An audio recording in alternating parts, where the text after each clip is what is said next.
How to upload high quality stories on Instagram. So let's see in this video. Before moving forward, make sure to like this video and subscribe our channel. So let's begin. First of all, you have to open up your Instagram app. After that, you have to make sure that you are logged in with your account. After that, you have to tap on the profile icon, which is in the left lower corner. And here you have to tap on the three dotted horizontal line, which is in the right upper corner. After that, you have to go through settings and privacy.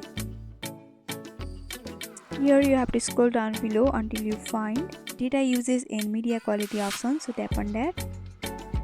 After tapping on that, you'll be able to see high resolution media, under which there is a media upload quality and also uploaded highest quality. So here you have to turn on the uploaded highest quality option. By turning it on, you'll be able to upload the highest quality of the media and stories in your Instagram. So by following this simple step, you can upload high quality stories on Instagram. So I hope this video was helpful. Don't forget to like, comment, share and subscribe our channel for more videos like this. Thanks for watching.